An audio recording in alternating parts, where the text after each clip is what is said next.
nice win for the U.S. last night. Not the huge story, though. The huge story is that Gregg Berhalter, after about a 6-month layoff, is now back as the full-time coach of the U.S. soccer, the U.S. men's national team. And my big takeaway from that is there are a number of them to get to. One, if a 30-year-old claimed that he kicked his now wife, and they've been happily married for this long, wasn't a big deal, then don't remove him from the team for this time. Just stick by him at that point and don't go through all of this.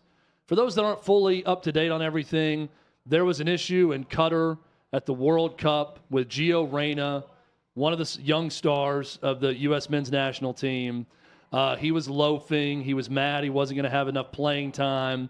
And there was a lot of back and forth between him and Gregg Berhalter, which basically led to Berhalter at an event where he thought it was off the record, speaking poorly about Reyna. Yep. Well, Berhalter and Reyna's father, Claudio Reyna, go way back. Claudio Reyna gets upset. He then starts to leak information about this 30-year-old kicking incident with Gregg Berhalter and his wife, and then all this stuff starts. Gregg Berhalter has the best win percentage of any U.S. men's national team coach in history. So the results have been pretty good. They reached the knockout stage in Qatar. They lost to Netherlands in the round of 16 in the knockout stage. But U.S. soccer is at a point right now where they can expect more. They were the youngest team in the World Cup. Their core is very young. They will be aging into their prime in 2026. What happens in 2026? The World Cup is played right here in the United States of America. This is a great opportunity for Americans to excel on the world stage at a level we have not seen in our lifetimes in soccer. And what U.S. soccer decided to do was go back to their old coach in doing this. Now, the results have been good. This might work. But when you look at what U.S. soccer has been and what they could become with this young core, this was an opportunity to go abroad and bring on a foreign-born coach, bring on someone else, bring on a new American coach, and see if you can spark something to get more out of this U.S. men's national team than what you've had. Because this is setting up to be quarterfinals at least or bust in 2026 with the World Cup in the United States. This is a team with the capability of getting to the round of 8 or even the semis of the next World Cup. And what U.S. soccer decided to do was go back to their old coach. It may end up being the right decision. Yep. But I look back on all of this and him being removed and think, if he was always the best option, then stand by your guy and don't remove him because there's some controversy over a 30-year-old kicking accusation that's brought up by a disgruntled father of a player who was a problem for you at the latest World Cup. Did they remove him, or did they just simply say, let's look into this? Yeah, it was more of an internal investigation, stand aside. But if you didn't know about it, you still have to look into it publicly. He could still be the coach, though, while that's going on. Yeah, but what's the coach, though? I mean, it just feels like... What's the coach? Yeah, if you're going to remove it's no them, harm, no foul. They had some guy coaching. Based on the timetable. Whatever this tournament is going on right now, they had some other guy coaching. It would be like a 3-0 win. The difference to me, Chad, and I understand what you're saying. Like, if you're behind him, stay behind him. I don't know if they were, and they concluded they are. But it would be the same for me if the NBA said, you know what, we're not going to announce Ja Morant's suspension until the preseason begins. Because by doing so, it allows us to look into everything that's gone on. They could have played it that way. Instead, they announced it now because I think it adds more time for him to prove that he's worthy of being back. Yeah. It's more than a 25-game suspension for Ja Morant. Meanwhile, here, I actually think they looked into it and they came to the conclusion that he's still the coach. I don't think that the 6-month layoff is a big deal considering nothing was at stake. Yeah, I just look, it's an interesting decision only because we know a lot about what Berhalter brings to the table, and we saw it in the latest World Cup. And it wasn't bad.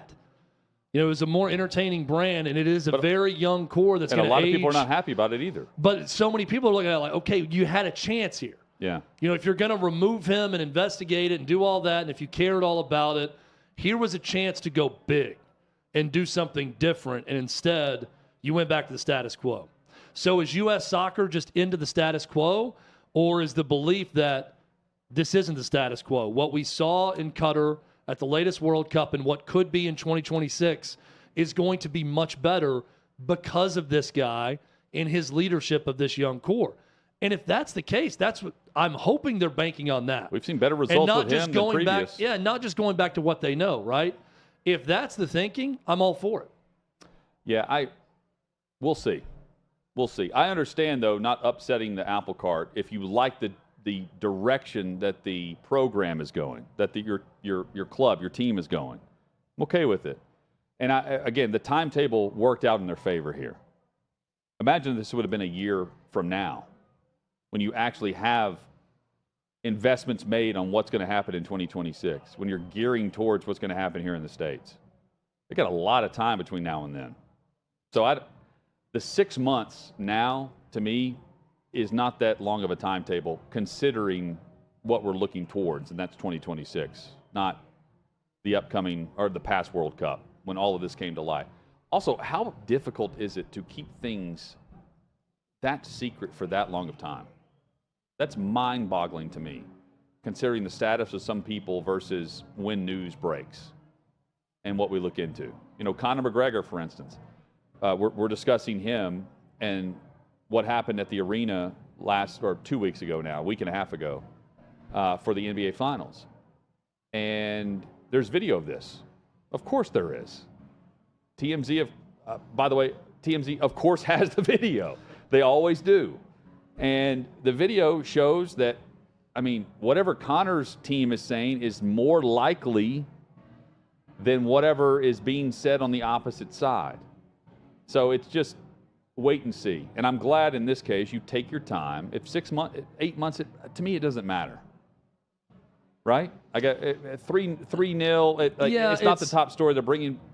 I don't know if now's the time to actually do the deep dive. And if you really love the guy running Team USA, then keep him if everything points to that. And honestly, if all of that is just exactly how it went based on his account, he should keep his job anyway.